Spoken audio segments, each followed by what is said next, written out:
আমরা পত্রিকায় দেখলাম 2 উপদেষ্টাকে নাকি 8-9 ঘন্টা আটকে রেখেছিল, তারপরে এসে বড় গলায় কথা বলে তারা যেটা বলতে চাইলেন দোষারোপ করতে চাইলেন। তো এই অবস্থা চলল। গোপালগঞ্জ কদিন আগে হত্যাকাণ্ড ঘটে গেল এবং সেইখানে অনেক রাজনৈতিক দলগুলোকে মানে কি বলবো, তারা দায়িত্বশীল আচরণ করে নাই।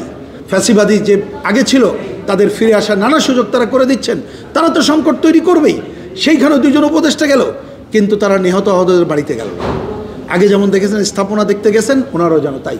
তার মানে মানুষের মধ্যে পারসেপশনটা কি, যে এরা জনগণের স্বার্থ রক্ষা করছেন, অন্যদের করছে।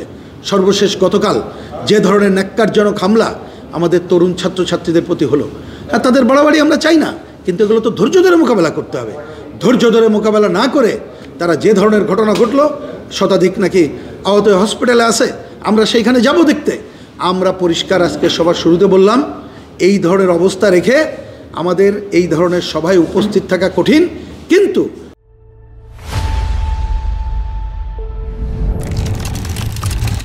জাতীয় ঐক্যমত্যের আলোচনাটাও গুরুত্বপূর্ণ। এই বিবেচনায় শুরু থেকে আমরা এখানে কমিউনিস্ট পার্টি, বাংলাদেশ জাসদ, বাংলাদেশের সমাজতান্ত্রিক দল, আমরা এখানে ওয়াকআউট করি 10 মিনিট 15 মিনিটের জন্য, তারপরে আবার ফিরে আসি। তা আমরা দেখলাম যে অনেকের উপলব্ধিতে আছে। এখানে যারা আমরা রাজনৈতিক দলগুলো আছি তার অধিকাংশ দল পরে আমাদেরকে বলেছেন যে আপনাদের স্পিরিটকে সমর্থন করি, কিন্তু আগে হয়তো আমরা কথা বলে নিতে পারিনি বলে আপনারা ওয়াকআউট করলেন, আমরা যাইনি, কিন্তু আপনাদের স্পিরিটকে আমরা সমর্থন করি বলে আমরা মনে হয়েছে। তা আমরা মনে করি যে আজকে এইটার জন্য আমি এটুকু বলে শেষ করি, মনে রাখবেন এই ওয়াকআউট শুধুমাত্র ওয়াকআউটের জন্য নয়, এইটা আমরা সরকারকে আমরা যে সিগন্যাল দিলাম আপনাদের দায়িত্বশীল আচরণ দেখতে চাই।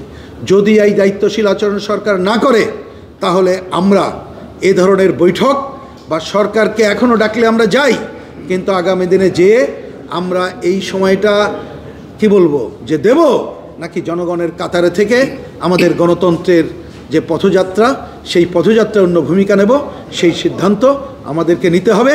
আমরা আশা করব আমাদের এই ভূমিকা জনগণের যে প্রতিক্রিয়া, সেই প্রতিক্রিয়ার উপরে দাঁড়িয়েই আমরা আমাদের কথা বলবো।